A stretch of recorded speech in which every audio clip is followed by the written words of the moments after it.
பாரதி சொன்னான்னு நிறைய பேர் இன்னைக்கு சொல்லிட்டு இருக்காங்க. என்ன சொன்னா தெரியுமா பாரதி அப்படின்னு சொல்லிட்டு சொல்றாங்க, மெல்ல தமிழினி சாகும் அந்த மேற்கு மொழிகள் புவிமிசை ஓங்கும். இது பாரதி சொல்லவே இல்லை. பாரதி சொல்றான் அடுத்து, என்று ஓர் பேதை உரைத்தான், சென்றிடுவீர் எட்டு திக்கும் கலை செல்வங்கள் யாவையும் கொணர்ந்திங்கு சேர்ப்பீர் அப்படின்னா இது எப்போ சாத்தியப்படும்? தமிழை எல்லா மொழியும் கற்றா சாத்தியப்படும்.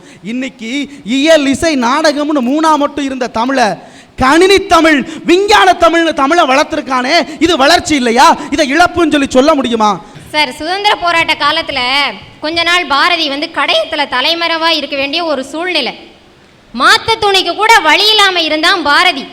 இப்போ அவன் தங்கியிருந்த வீட்டுக்காரரு ஒரு 4 துண்டும் 4 வேட்டியும் எடுத்து பாரதிக்கு கொடுத்தாரு. அதை போட்டுட்டு ஒரு நாள் வெளியில போகும்போது வழியில் ஒரு பிச்சைக்காரனை பார்க்குறார். பிச்சைக்காரனுக்கு ஆடை இல்லை. பாரதி என்ன பண்றான், துண்டை எடுத்து இடுப்புல கட்டிக்கிட்டு வேட்டியாவது அந்த பிச்சைக்காரனுக்கு கொடுத்துட்டு வரான். வீட்டுக்கு வரும்போது வீட்டுக்காரர் சிரிக்கிறார். என்னையா பாரதி, போகும்போது நல்லா தானே போனேன், வரும்போது மேலே இருந்த துண்டு இடுப்பில் வந்துருச்சே, என்ன விஷயம்னு பாரதி நடந்த விஷயத்த சொல்கிறார். நடந்த விஷயத்த சொன்னேன். வீட்டுக்கார் கேட்குறாரு, நானே உனக்கு தானமாக தானே கொடுத்தேன், தானமாக வாங்கினதை நீ தானம் பண்ணிட்டு வந்திருக்கியே, என்னையா இதுன்னு. அப்போ பாரதி சொல்கிறான், எனக்கு கொடுக்கறதுக்கு நீங்கள் இருக்கீங்க, அவனுக்கு கொடுக்கறதுக்கு யார் இருக்கான்னு கேட்டார். சொல்லிக்கிட்டு இருக்கும்போதே அந்த வீட்டுக்காருடைய மனைவி இன்னும் 4 வேட்டியும் இன்னும் 4 துண்டும் கொண்டு வந்து பாரதிக்கு கொடுத்தாங்க. அப்போ பாரதி சொன்னா, பாத்தியாயா, அங்க நான் கொடுத்தேன், கடவுள் இங்கே எனக்கு கொடுக்கறதுக்கு வழி வச்சுட்டாரு, கொடுக்க கொடுக்கத்தான் உனக்கு சேரும், இறக்கிறக்கனதான் சுரக்கும்னு சொன்னாரு. அந்த பாரதியோட நிலைமை இன்னைக்கு தமிழ்நாட்டில் என்ன?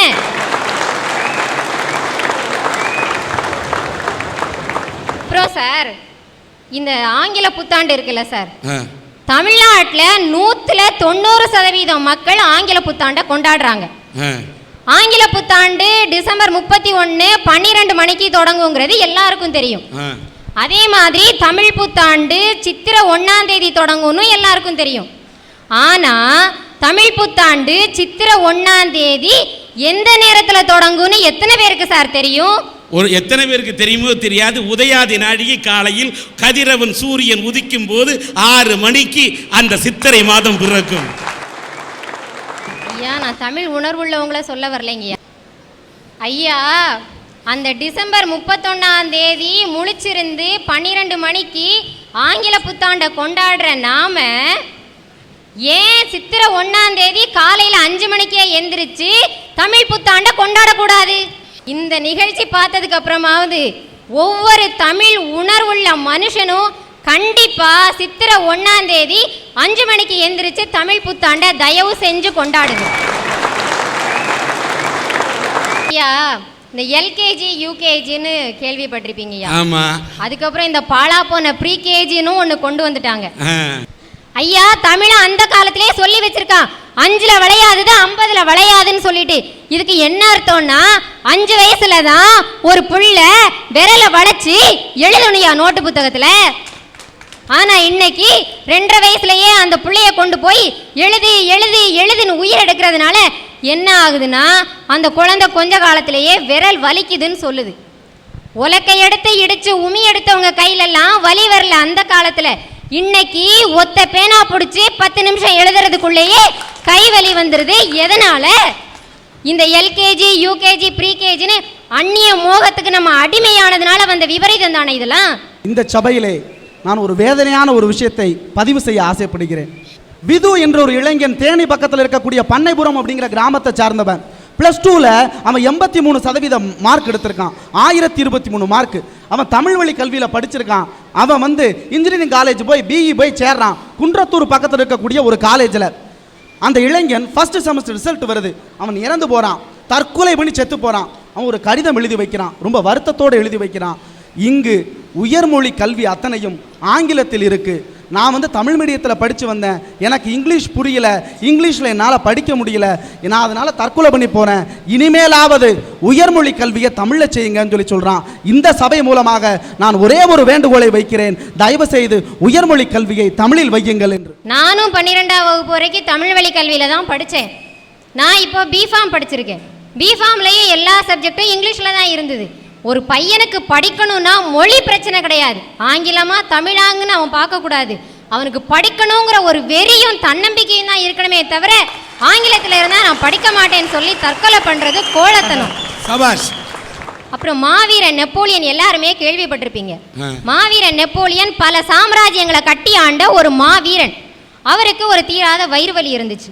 அப்போ படை தளபதி ஒரு நாள் சொல்றாரு, மன்னா நீங்க போர் முறையில் எங்களெல்லாம் வழி நடத்தக்கூடியவர், திடீர்னு ஒரு நாள் வயிறு வலி வந்ததுன்னா நாங்கள் என்ன பண்ணுவோம், உங்கள் துணை இல்லாமல் எங்களால் ஒன்றுமே பண்ண முடியாதுன்னு. மாவீரன் நெப்போலியன் சொல்றாரு, மருந்து சாப்பிட்றது இயற்கைக்கு புறம்பான விஷயம், நான் மருந்து சாப்பிட மாட்டேன்னு சொல்றாரு. ஒருவேளை அந்த மாவீரன் நெப்போலியன் தமிழ்நாட்டில் ஒரு தமிழனாக பிறந்திருந்தால் அவர் இப்படி சொல்லியிருக்கவே மாட்டார். ஏன்னா நாம சாப்பிட்ற சாப்பாட்டிலேயே ஒவ்வொரு விஷயமும் இந்த நோய்க்கு இன்ன மருந்து, இந்த நோய்க்கு இன்ன மருந்துன்னு உணவையே தமிழாக்கி உலகிற்கு கொடுத்தவன் தமிழன். அன்னைக்கு அடுப்படியில் அல்லல் பட்டு வெறும் புகையால் ஃபூன்னு குழலால ஊதி கஷ்டப்பட்டாங்களே அன்றைக்கு. இங்க இருக்கிற எல்லாருக்கும் தெரியும்.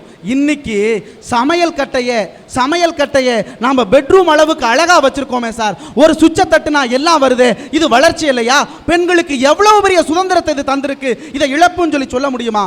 அன்னைக்கு ஐயா சமையலறை இன்னைக்கு வளர்ந்துருக்குதுயா. அன்னைக்கு சமையலறை குப்பம் குளமா தான் இருந்துச்சு. ஆனா அன்னைக்கு எந்த நோயும் கிடையாது சார். இன்னைக்கு சமையலறை நீட்டா இருக்கு. இருக்கக்கூடிய அவ்வளவு பேருக்கும் சிக்கன் குனியால இருந்து தக்காளி குனியா வரைக்கும் வருது.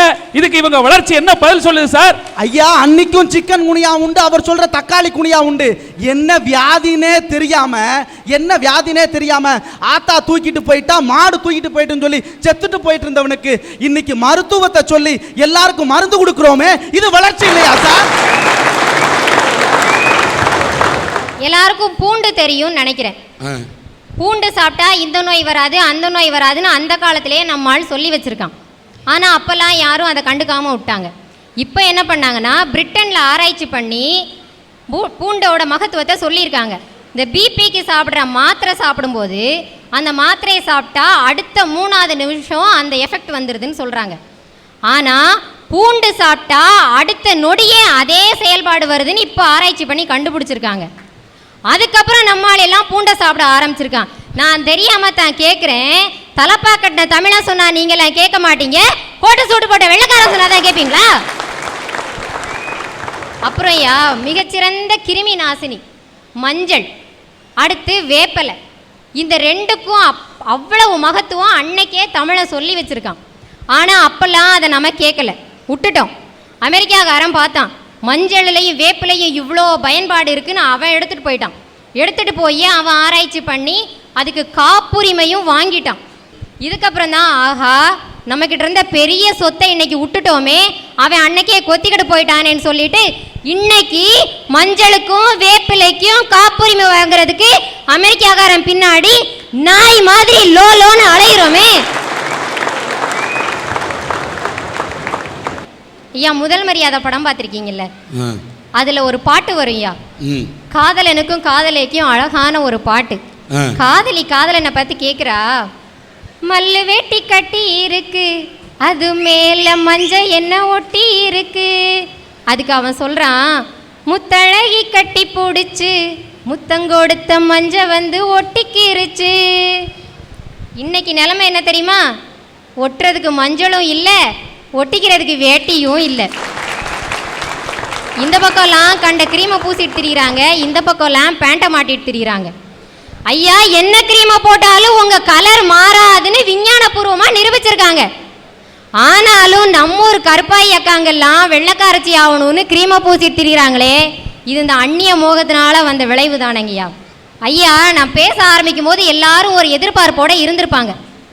இந்த பொண்ணு ஒரு நல்ல தலைப்படுத்தி பேசுது, நிறைய நல்ல விஷயங்களை சொல்லும் அப்படின்னு பார்த்தா என்னடா இந்த பொண்ணு சின்ன சின்ன மேட்டரை தானே சொல்லியிருக்கு, அதுவும் நமக்கு தெரிஞ்ச மேட்டரா சொல்லியிருக்கேன்னு நினச்சிருப்பாங்க.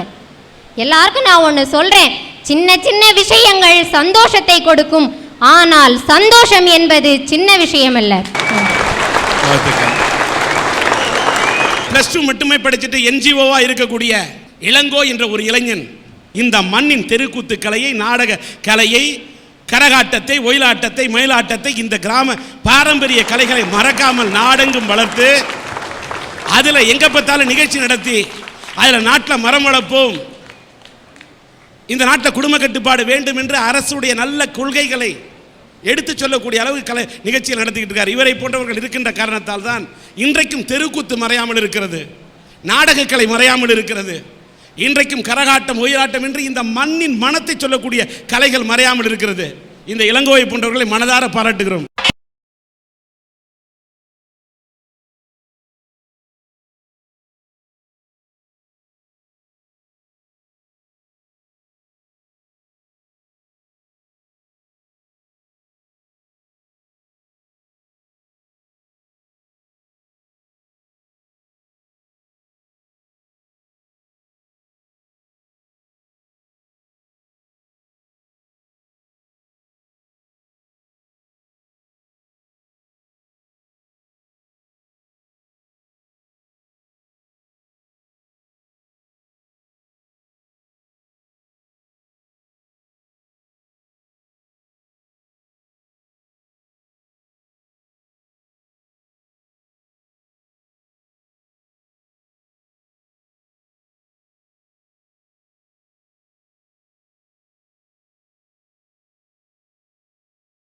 வீட்ல பாத்தீங்கன்னா 2 பேருமே வேலைக்கு போய் சம்பாதிக்கிறாங்க. அதனால விடிஞ்சதுல இருந்து அடைஞ்சது வரைக்கும் ஒரே வேலை. எங்களை மாதிரி குழந்தைங்க கிட்ட பேசுறதுக்கு அவங்களுக்கு நேரமே இல்லை. அதனால என்ன ஆச்சு தெரியுமா? டெல்லியில இருக்கிற ஸ்கூல்ல 2 மாணவங்க சேர்ந்து ஒரு மாணவனை சுட்டு கொன்னுட்டாங்க. தனிமையா விடப்படுற குழந்தைங்க தீவிரவாதியா தான் சார் மாறுவான். எங்க வீட்டு பக்கத்துல 7 வயசுல ஒரு பொண்ணு இருந்தா. ஒரு நாள் திடீர்னு பக்கத்து வீட்டு பையனை ரத்த வர அளவுக்கு அடிச்சிட்டா. அவளோட ஸ்கூல்ல இருந்தும் இதே மாதிரி கம்ப்ளைண்ட்ஸ். பதறி போன அவளோட அம்மாவும் அப்பாவும் டாக்டர்கிட்ட கூட்டிட்டு போனாங்க. டாக்டர் அவங்களுக்கு என்ன அட்வைஸ் சொன்னாங்க தெரியுமா? நீங்க சம்பாதிக்கிறதுக்காக செலவழிக்கிற நேரத்துல கொஞ்ச நேரத்தை உங்க குழந்தையோட செலவழிங்கன்னாங்க.